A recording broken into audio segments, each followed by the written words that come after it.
gastronomia. Há 2 dias encerrou-se no Rio de Janeiro a feira Cirra, especializada no segmento. Nela esteve presente o especialista em tendências da gastronomia, o francês Frédéric Loeb. Ele identificou 3 pontos fundamentais desse nicho de negócio até 2019, que são: os hambúrgueres gourmet continuarão em evidência, os vegetais passarão cada vez mais a incorporar os pratos e os serviços dos restaurantes serão muito mais voltados à cordialidade do que à pomposidade. Para falar sobre esse assunto, nós convidamos o paranaense Osmânio Luiz Rezende, mais conhecido como Rezende no meio gastronômico. Ele foi inclusive citado por Rogério Fasano em um dos seus livros como um dos melhores profissionais do segmento que ele já conheceu. Rezende, muito obrigado pela sua presença e eu gostaria de começar perguntando o seguinte: você concorda com essas 3 correntes, essas 3 tendências identificadas por Frédéric Loeb? Sim, plenamente. Hoje identifica-se muito a aceitação, né, de produtos de qualidade, produtos naturais, né? A comida natural, orgânica principalmente. Hoje a utilização de grãos, de produtos sem nenhum aditivo químico, está mais presente nos cardápios dos restaurantes. Inclusive nós mesmo temos lá um cantinho vegetariano, né, onde se usa, além de alcachofras, cogumelos, produtos realmente sem defensivos nenhum. Acho plenamente correto. Já que você citou lá, a gente usa, que são suas casas, Puxa vida. eu vou fazer uma pergunta para você sobre a sua casa caçula, que é o Algabar. Como surgiu a ideia de criar o Algabar e qual é a linha dessa casa? Então, o Algabar tem, a princípio, um conceito de um bar que oferece um ambiente muito aconchegante e bem descontraído, onde as pessoas ficam assim muito à vontade.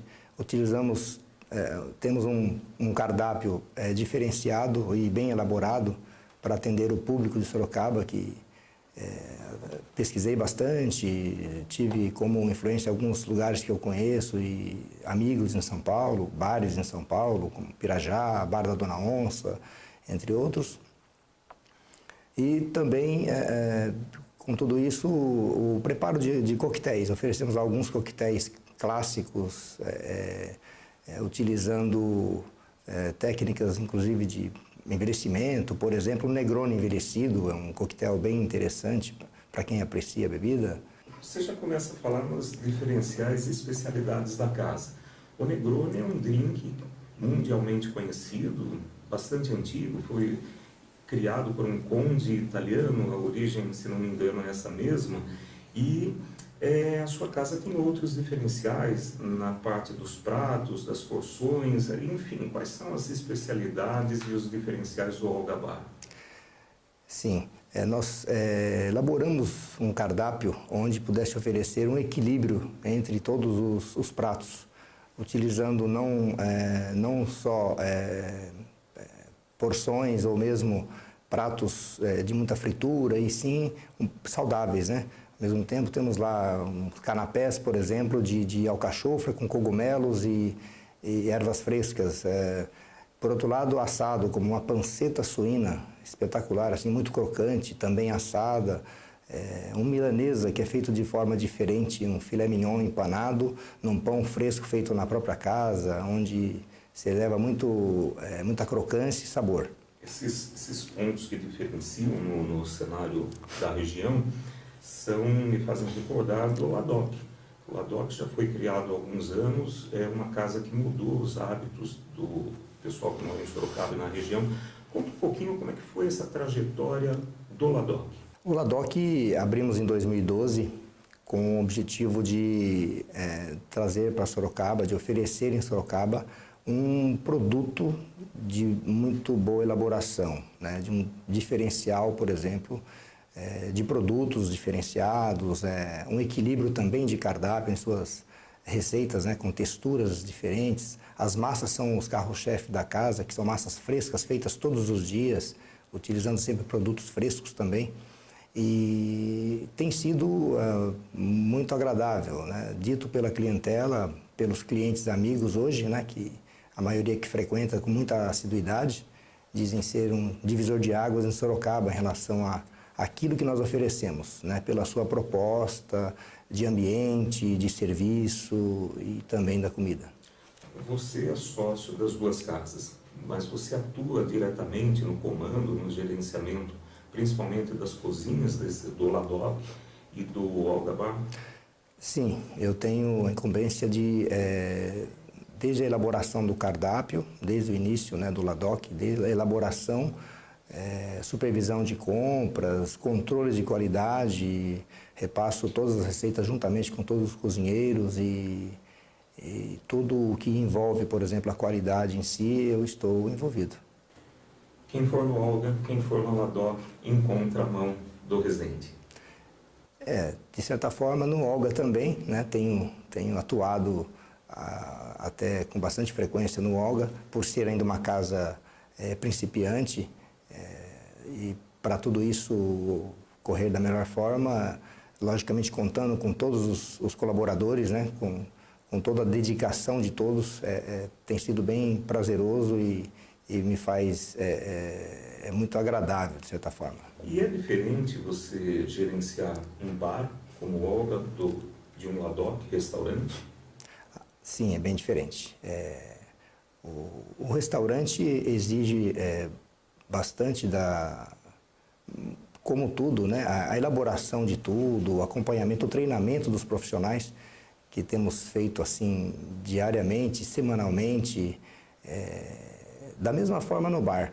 É que o bar, os próprios clientes se sentem mais à vontade. E no restaurante existe um pouco mais de formalidade, e até o próprio cliente se sente dessa forma. Não que o ambiente imponha, mas o próprio cliente aceita e tem o restaurante como um pouco mais formal.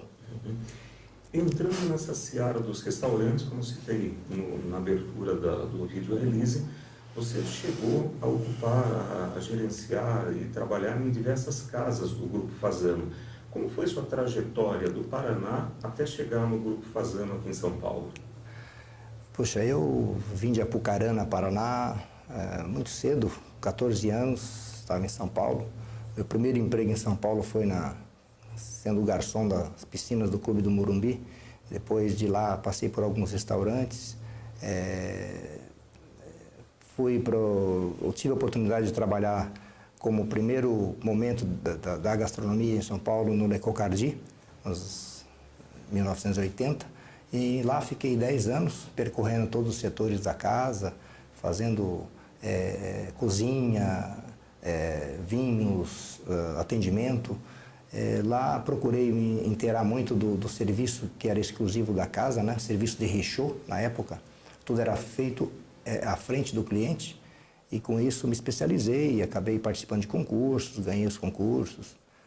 Fiz uma viagem para a França com meu patrão para poder aprender, ter um pouco mais de noção. De lá fui para o Fasano, onde fiquei 16 anos.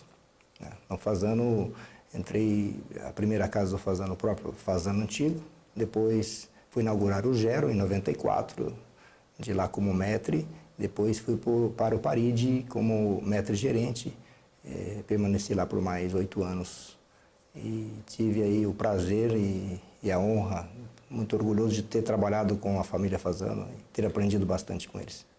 A Paride é emblemático, né, no cenário gastronômico. A famosa Rua Marroí, que reúne diversos restaurantes e bares diferenciados, o Paride sempre se destacou. Conta pra gente como que era o dia a dia de um restaurante como o Paride.